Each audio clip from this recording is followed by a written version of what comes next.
Assalamualaikum warahmatullahi wabarakatuh.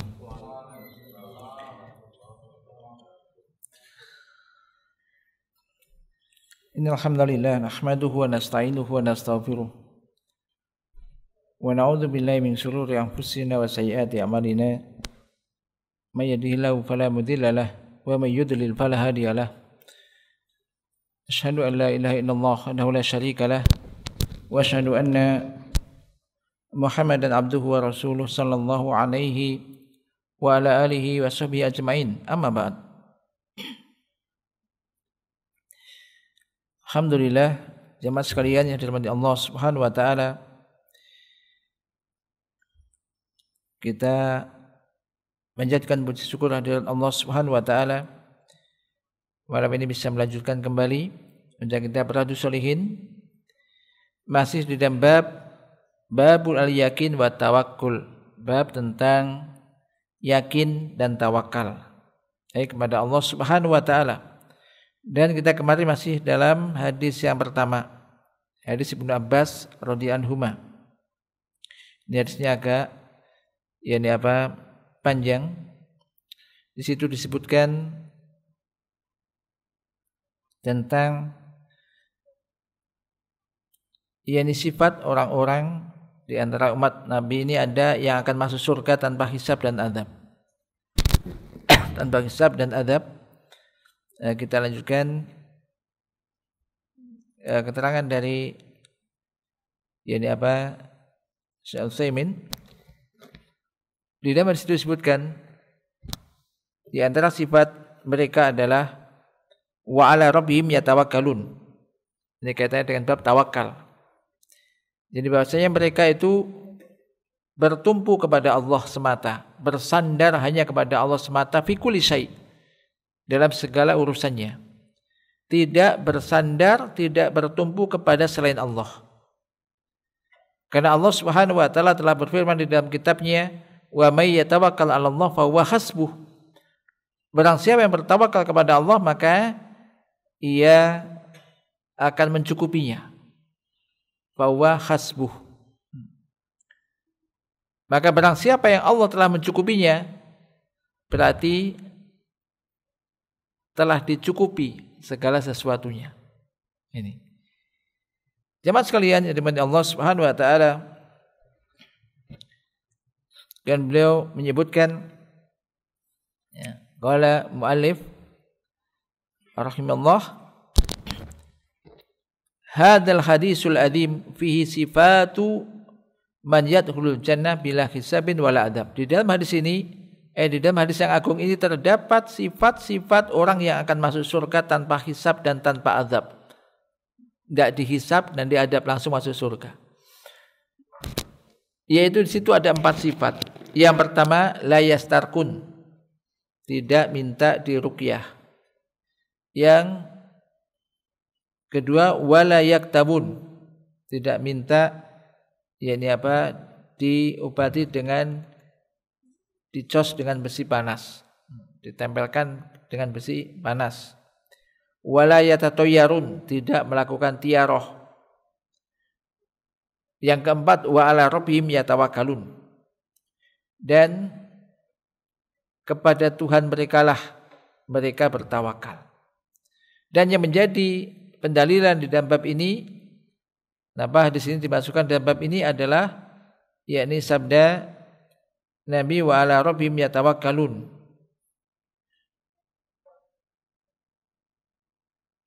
Wa ala rabbihim yatawakkalun. Kemudian setelah itu faqama Ukasah, ada seorang sahabat, setelah Nabi menyampaikan itu, ada seorang sahabat yang bernama Ukasah bin Mihsan radhiyallahu anhu, ini berdiri dan mengatakan, ya Rasulullah, doakan aku. Berdoalah kepada Allah agar Allah menjadikan aku termasuk golongan mereka yang akan masuk surga tanpa hisab dan azab.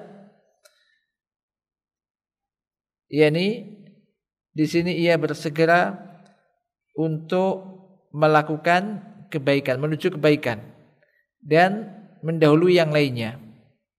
Langsung spontanitas berdiri minta agar Nabi mendoakan dia termasuk orang yang itu. Maka faqala Nabi sallallahu alaihi wasallam, Nabi SAW langsung bersabda, anta minhum, kata Nabi. Engkau termasuk mereka.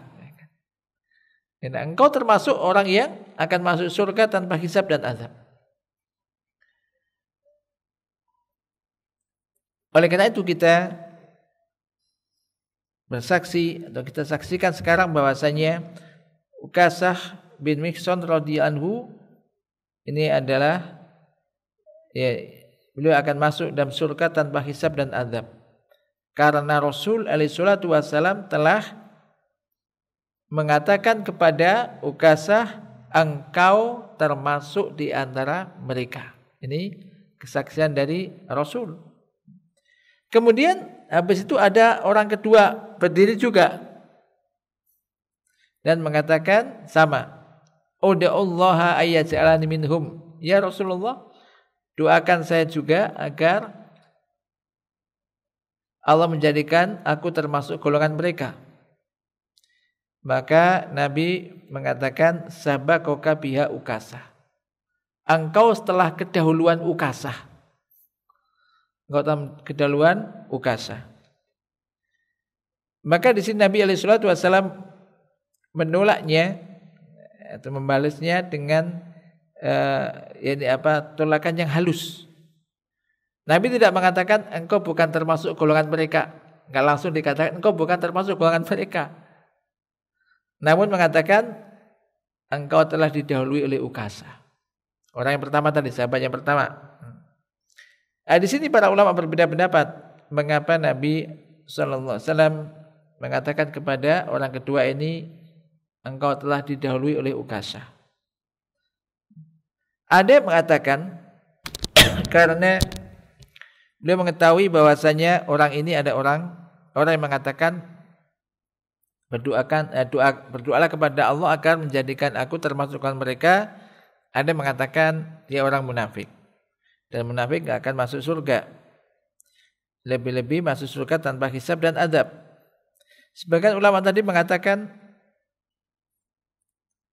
Nabi mengatakan hal itu agar supaya tidak membuka pintu berikutnya. Nanti semua orang akan berdiri minta didoakan Nabi. Ya kan, dan doa Nabi mustajab. Dan untuk menutup pintu berikutnya sehingga jangan sampai ada orang yang tidak berhak untuk masuk ke dalam surga tanpa hisab dan azab lalu mengatakan berdoalah kepada Allah dan seterusnya. Yaitu berdoa pada Allah agar kiranya Allah menjadikan aku termasuk golongan mereka. Untuk menutup itu, kalau sudah semua kan berpikir jawabannya kok engkau telah didahului Ukasah, berarti semua orang enggak akan lagi ada yang berdiri begitu. Karena memang nanti ya sama Ukasah telah mendahului engkau.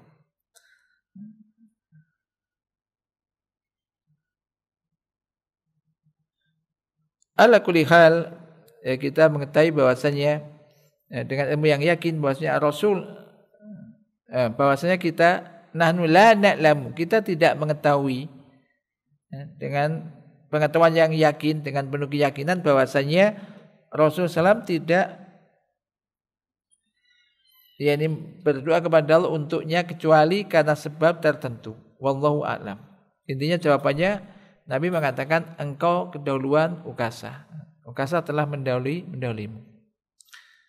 Akan tetapi di sini kita ambil faidah yaitu bahwasanya itu merupakan bantahan yang indah dari Rasulullah sallallahu alaihi wasallam karena sabda beliau sabaqaka biha Ukasah, engkau telah kedahuluan oleh Ukasah atau didahului oleh Ukasah, ini menjadikan orang ini tidak sedih dan gak langsung di-cut, kamu bukan termasuk golongan mereka, ya kan? Ini kan sindiran. Dan memang kenyataannya memang dia mengatakan itu setelah Ukasah. Akan dikatakan engkau telah kedahuluan oleh Ukasah. Dan disebutkan subhanallah syarat hadhihi masalan ila yaumin hadza.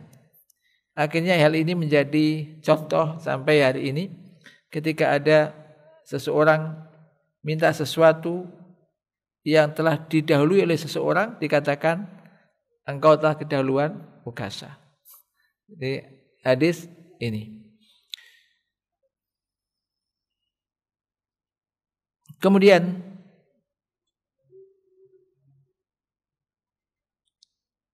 sebagian ulama juga menyebutkan ada masalah terkait dengan yang sulit terkait dengan hadis ini, yang mengatakan idza uturra al-insan ilal qiraah ay ila ayyatluba min ahadin ayyaqra alaihi mislu ayyusaba bi ain aw bi sihr aw usiba bi jin wa uturra hal idza dhahaba yatlubu man yaqra'u alaihi yakhruju min istihqaqi duhulil jannah bi ghairi hisab wal adzab. Artinya begini, seandainya terpaksa ada orang, yaitu terpaksa ada orang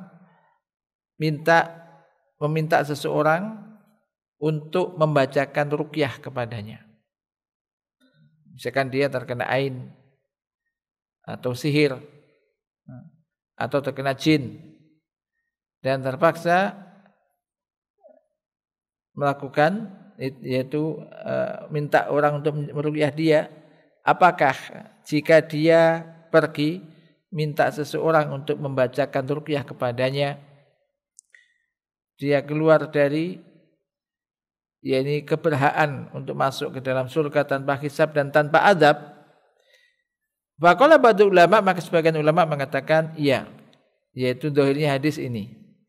Maka adalah dia bersandar hanya kepada Allah dan sabar, berusaha untuk sabar menerima itu dan minta kepada Allah, dia sendiri yang minta kepada Allah keselamatan.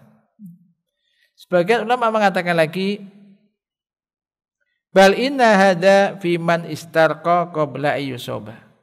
Ada yang mengatakan ini sungguhnya adalah bagi orang yang minta diruqyah sebelum terkena musibah. Ya, maksudnya ia mengatakan bacakan kepadaku ruqyah agar aku tidak terkena ain atau tidak terkena sihir atau jin atau huma, ya semacam penyakit panas. Maka ini termasuk di dalam bab minta ruqyah untuk suatu perkara yang dikhawatirkan terjadi, tapi ini tidak terjadi atau belum terjadi. Demikian juga al-kayyu.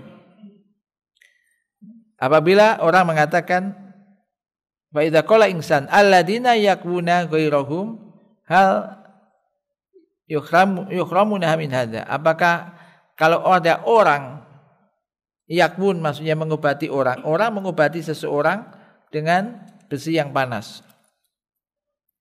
apakah ia berarti juga tidak berhak mendapatkan hak tersebut, masuk surga tanpa hisab dan adab?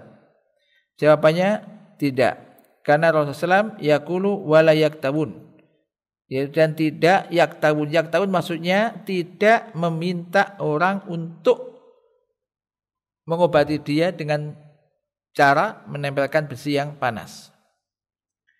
Nabi tidak mengatakan wala yakun, tidak mengobati seorang dengan besi yang panas, tapi tidak meminta seseorang untuk menyuruh seseorang untuk mengobati dia dengan cara menempelkan besi yang panas.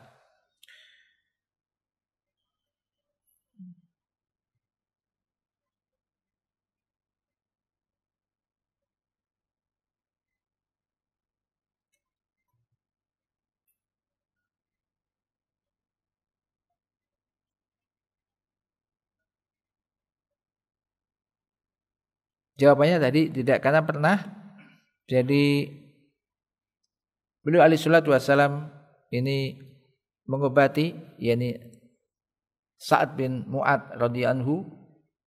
Sa'ad bin Mu'ad al-Aus al-Ansari radhiyallahu anhu ketika pada perang Khandaq ini terluka pada bagian tubuhnya, kemudian memancarkan darah, dan bagian itu kalau memancarkan darah orang bisa mati. Kemudian Nabi jadi menempelkan yakni besi yang panas sehingga darah itu akhirnya berhenti, tidak memancar keluar. Dan Nabi SAW adalah awaluman yadkhulul jannah. Beliau adalah orang pertama kali yang akan masuk ke dalam surga tanpa hisab dan tanpa azab.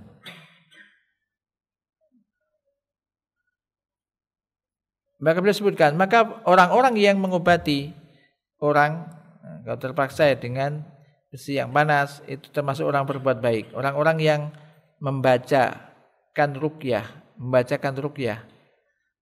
meruqyah maksudnya, yaqra'u atau membacakan ayat kepada manusia yang sakit atau yang semisalnya. Ini adalah muhsinun, orang-orang yang berarti berbuat ihsan, berbuat baik. Akan tapi pembahasan di sini adalah yang dimasukkan ke dalam sifat orang-orang tersebut adalah yaitu orang-orang yang yastarkun, minta mencari orang, menyuruh orang untuk membacakan ruqyah kepadanya. Atau minta seorang untuk mengobatinya dengan besi yang panas. Wallahu taala a'lam.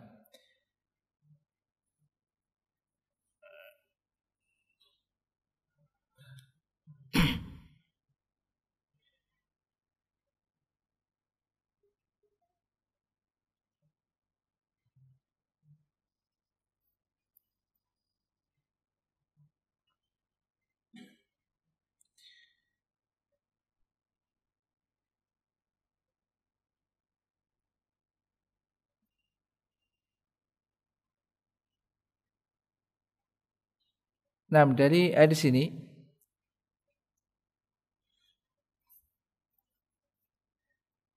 ada beberapa pelajaran yang bisa kita ambil dari hadis ini. Dari hadis yang pertama dalam bab tawakal dan yakin ini.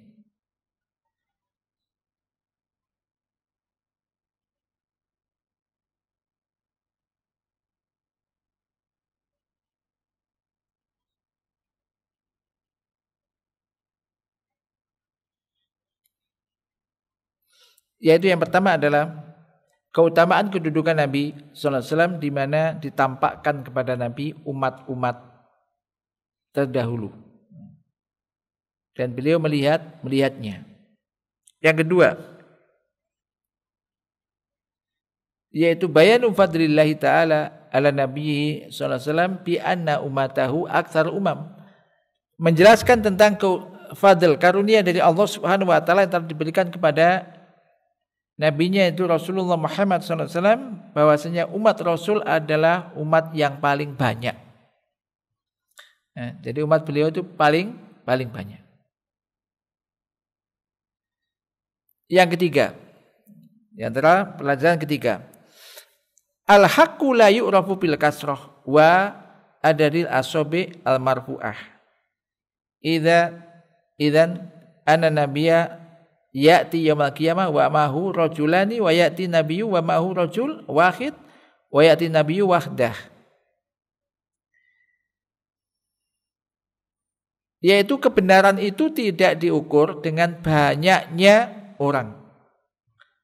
Bukan berarti setiap orang yang pengikutnya banyak mesti itu benar. Pengikutnya sedikit, saya ngaji sedikit berarti aliran sesat misalkan. Tidak. Kenapa? Karena di hadis ini disebutkan kan, ditampakkan kepada Nabi itu ada seorang Nabi yang nanti datang pada hari kiamat, dia diikuti hanya 2 orang. Nabi pengikutnya 2 orang. Ada juga seorang Nabi yang datang tapi diikuti cuma 1 orang tok. Dan ada juga seorang Nabi yang datang sendirian, gak ada yang mengikuti. Maka dari sini diketahui jelas bahwasannya benarnya seorang dai atau ajaran disampaikan seorang dai tidak diketahui atau tidak diukur dengan banyaknya pengikutnya. dengan banyaknya pengikut-pengikutnya. Jadi ukurannya tentang mengetahui kebenaran bukan dari banyaknya pengikut, tetapi karena dalil, ya. Karena syariat. Kalau Nabi yang jelas, Nabi itu menyampaikan wahyu dari Allah. Ajarannya mesti benar. Walaupun demikian ternyata pengikutnya ada yang hanya 2 orang, ada yang 1 orang, ada yang tidak ada. Demikian juga kita, maka ketika kita mencari ilmu, ketika disampaikan jelas qala Allah, qala Rasul, ya. Jadi entah yang hadir banyak atau sedikit, kita itu mencari ilmu untuk kita, untuk mengetahui ajaran agama kita, sehingga kita bisa mengetahui dan bisa mengamalkannya. Maka tidak peduli baik itu banyak atau sedikit. Banyak ya alhamdulillah, tidak banyak juga tidak berkeming, akhirnya tidak hadir gara-gara cuma sedikit yang ikut. Nah, kemudian yang berikutnya, di antara faedah berikutnya yaitu pemuliaan Allah Subhanahu wa taala terhadap umat ini. Bahwasanya umat Rasul, umat ini adalah marhumah, umat yang mendapat rahmah dari Allah, di mana di antara mereka ada yang masuk 70.000 dari umat Rasul SAW ini, ada 70.000 orang yang akan masuk ke dalam surga tanpa hisab dan tanpa azab.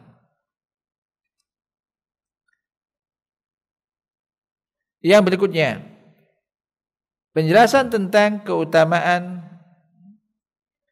para sahabat Rasulullah sallallahu alaihi wasallam.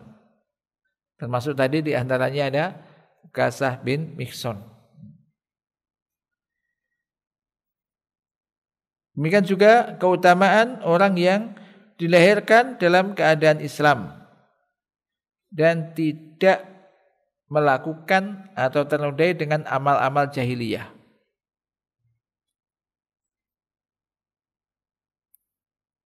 Yang berikutnya, bolehnya berijtihad dalam masalah yang tidak ada nas di dalamnya untuk bisa mencapai kebenaran dan mengamalkannya.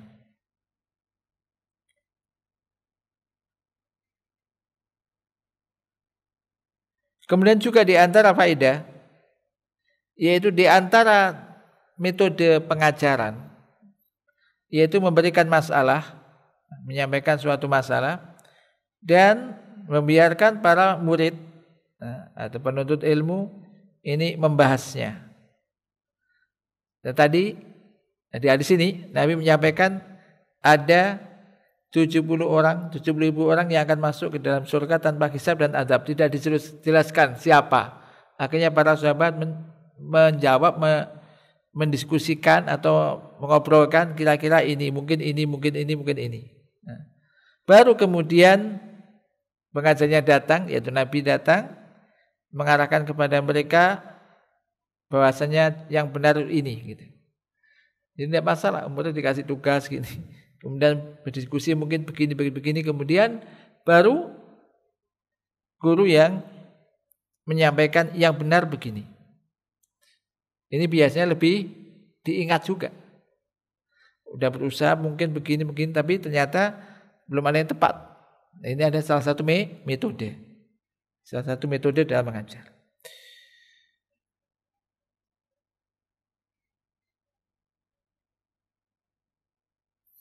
Jawazu su'alil alim ashabahu, bolehnya seorang yang alim bertanya kepada sahabatnya atau murid-muridnya dan murid-muridnya tentang apa yang dibicarakan oleh mereka,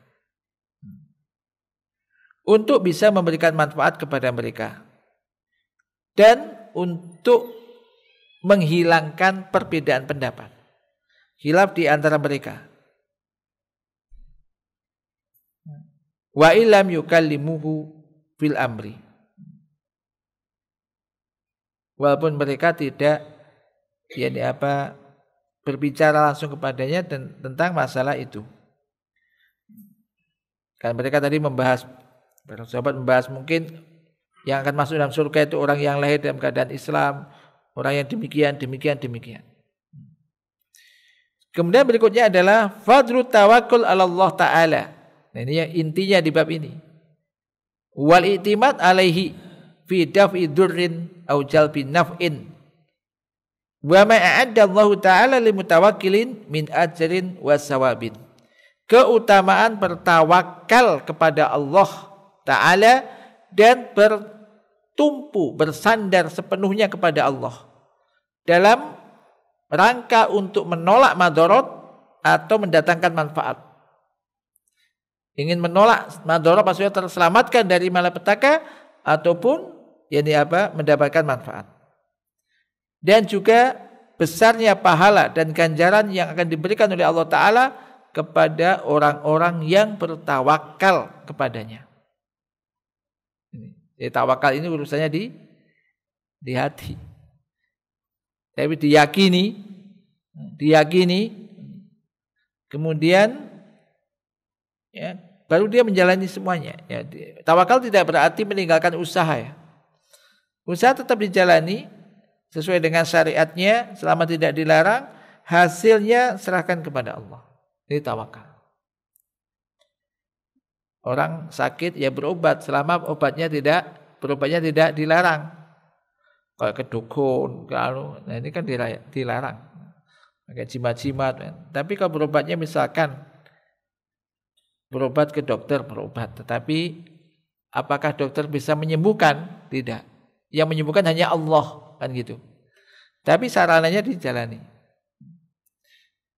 Kemudian ar-ruqyatu minha masru'un wa huwa makana bil adiyah al-ma'tsurah as-sabitah. Ruqyah, di antara ruqyah itu ada yang disyariatkan, yaitu dengan doa-doa yang maksur, yang datang dari Nabi SAW, dan juga dengan Al-Quranul Karim.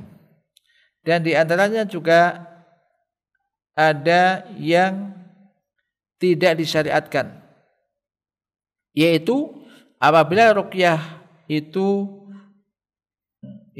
termasuk di antara amal-amal perbuatan jahiliyah, atau sesuatu yang dibuat oleh para dukun atau paranormal yang bisa merusak keimanan atau juga kesempurnaan tawakal kepada Allah Ta'ala. Adapun kalau baca ayat atau doa-doa, makanya tidak mengapa contohnya Allahumma rabban nas atibil ba'sa isfi antas safi la sifa illa sifa ukam, kan sifan la yughadiru sakoman misalkan kan. Ini kan doa kan, baca doa. Minta pada Allah, berdoa kepada Allah. Kemudian faedah yang berikutnya adalah yakni haramnya pesimis dan juga tatoyur. Kemudian kemarin kita sebutkan tatoyur itu percaya kepada sesuatu yang dilihat atau didengar, atau mungkin juga dihitung, diyakini hal itu nanti akan kalau dilanjutkan mendatangkan madorot, enggak jadi. Jadi sesuatu yang menjadikan orang itu melanjutkan sesuatu atau menggagalkan sesuatu. Punya rencana planning begini, kemudian waduh ini enggak jadi. Ini lagi bulan, misalkan bulan Suro enggak jadi. Nanti khawatir kena malapetaka enggak jadi. Diundur lagi itu misalkan. Nah, semua bulan kan baik, semua hari baik. Maka melihat semacam itu, maka ini ya tidak boleh. Udah mulai rencana baik, bismillah,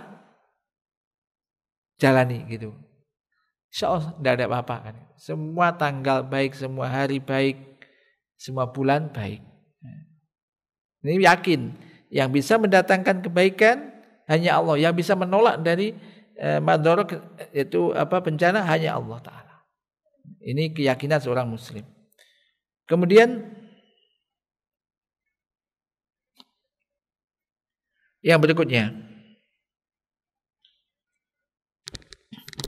yaitu memanfaatkan kesempatan untuk bisa mengambil buah kebaikan, sebagaimana dilakukan oleh Ukasyah radhiyallahu anhu ketika ia meminta dari Rasul SAW agar Rasul berdoa mohon kepada Allah untuknya, agar Ukasyah termasuk ke dalam 70.000 orang yang akan masuk surga tanpa hisab dan adab.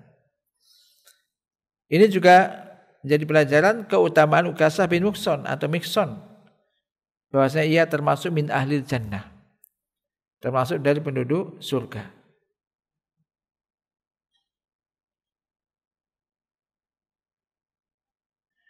Dari sini juga tampak jelas bahwasanya yang dinyatakan, ada pernyataan untuk mereka bahwa dia akan masuk surga tidak hanya sebatas 10 orang saja, tidak hanya 10 sahabat saja, akan tapi lebih dari itu.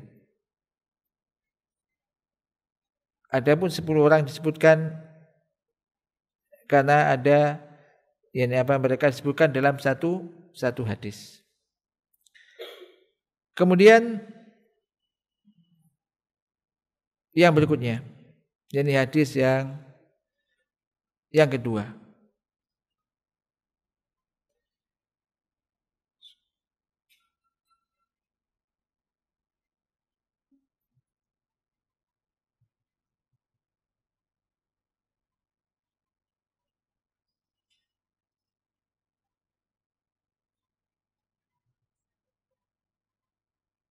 Coba dibaca. Hadis yang kedua apa ketiga? Harusnya kedua ya. Ya kan? Hanya kedua kan? Di situ ditulis ketiga ya. Coba dibaca. Atau keempat. Di kitab aslinya juga sama. Sama ya. Hadis yang ke-75 As-Sani, ini dari kitab Bahjatun Nadirin ya. Bahjatun Nadirin. Hadis yang kedua dari bab ini dan hadis yang ke-75 dalam kitab Riyadhus Shalihin. Ani bin Abbas radhiyallahu anhuma aidan anna Rasulullah SAW kana yaqulu Allahumma laka aslamtu. Ini hadis 75 ya. Allahumma laka aslamtu wa bika amantu wa alaika tawakkaltu wa ilaika anabtu wa bika khosamtu. Allahumma inni a'udzu bi izzatika la ilaha illa anta antudillani antal hayyul ladzi la yamut wal jinnu wal insu yamutun. Muttafaqun alaih wa hadza lafdzu Muslim wa ikhtasarahu al-Bukhari. Ya, artinya dari Ibnu Abbas radhiyallahu anhuma juga bahwasanya Rasulullah sallallahu alaihi wasallam kana yaqulu, beliau berdoa, Allahumma laka aslamtu, ya Allah, laka aslamtu, yakni hanya kepadamu lah aku berserah diri. Aslamtu maksudnya istalamtu li amrika wa hukmika, serah diri kepada keputusanmu dan juga hukummu. Wa bika amantu, Allahumma laka aslamtu, kalau aku berserah diri. Kemudian wa bika amantu, dan kepadamu lah aku beriman. Wa alaika tawakkaltu, nah di sini kaitannya dengan tawakal. Wa alaika tawakkaltu, dan hanya kepada engkau lah aku bertawakal. Wa ilaika anabtu. Jadi di sini alaika tawakkaltu, hanya kepada engkau lah aku bertawakal. Aku bersandar, bertumpu kepada apa yang engkau atur di dalam semua urusan. Wa ilaika anabtu, dan kepadamu lah ini aku kembali. Wa bika khosamtu, Allahumma inni a'udzubika. Wa bika khosamtu maksudnya hajastu a'da Allah min ajlika. Aku melawan musuh-musuh Allah karena engkau. Bermukhosama karena engkau. Kemudian Allahumma inni a'udzu bi izzatika. Ya Allah, sesungguhnya aku berlindung bi izzatika dengan kemaha besaranmu atau kemajayaanmu. Bi izzatika. La ilaha illa anta, tidak ada sembahyang hak disembah kecuali engkau. Antudillani. Ini doanya, aku berlindung antudillani, dari engkau sesatkan aku, hanya supaya tidak tersesat. Antal hayyul ladzi la yamut, engkaulah zat yang maha hidup yang tidak akan mati. Sementara jin manusia ini akan mati. Muttafaqun alaih dan lafaz Muslim. Faedah dari hadis ini yaitu wajibnya bertawakal hanya kepada Allah semata. Tadi wa alaika tawakkaltu. Wajibnya bertawakal hanya kepada Allah Ta'ala semata.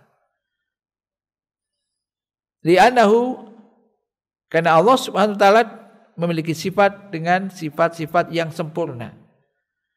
Maka hanya Dia semata yang berhak untuk ditawakali. Kemudian pelajaran dari sini juga, segala sesuatu selain Allah itu akan binasa. Oleh karena itu tidak berhak untuk ditawakali. Tidak berhak seorang itu bertawakal kepada selain Allah, karena semua selain Allah akan binasa. Yang terakhir dari hadis ini pelajaran yaitu istihbab ista'asi bin Nabi SAW. Disunahkan, dianjurkan untuk mencontoh Nabi SAW di dalam membaca doa-doa ini. Kalimat-kalimat yang mencakup semua kebaikan dan mencegah. Jadi jami'ul mani', maksudnya yang singkat padat. Yang ini mengungkapkan tentang benarnya keimanan dan puncaknya keyakinan. Doa ini nanti bisa dihafal ya. Saya ulang lagi doanya Nabi ini di hadis. Mungkin kalau ada yang bawa kitab Riyadhus Shalihin matanya ini bagus ya. Bagus kalau jenengan mungkin punya kitab, kan terjemahan juga ada. Kitab matan aja, matan Riyadhus Shalihin yang ada dan ada terjemahannya, biasanya ada. Kitab ini bagus untuk dibaca, kemudian nanti bisa ditambahi tulisan faedah gitu. Nah, ini bagus. Jadi ngaji kitab kok ya. Jadi bawa kitab Riyadhus Shalihin ada terjemahnya, ada matanya. Nanti barangkali nanti kan sarah ya, barangkali kelewatan kecetak anunya. Jadi doanya tadi Allahumma laka aslamtu. Cukup. Kita baca coba. Allahumma laka aslamtu wa bika amantu wa alaika tawakkaltu wa ilaika anabtu wa bika khasamtu. Allahumma inni a'udzu bi'izzatika la ilaha illa anta antudhillani antal hayyul ladzi la yamut wal jinnu wal insu yamutun. Nah, wal jinnu wal insu yamutun. Nama hadis ini muttafaqun alaih, riwayat Imam Bukhari dan Muslim, dan ini lafaz Muslim. Tapi sementara ini yang bisa kita sampaikan, semoga ini bisa memberikan faedah dan juga menguatkan kita tawakal kita ini kepada Allah Subhanahu wa taala. Naktafi fi hada wa sallallahu ala nabiyyina Muhammad. Subhanakallahumma wa bihamdika asyhadu an la ilaha illa anta astaghfiruka wa atubu ilaik. Assalamualaikum warahmatullahi wabarakatuh.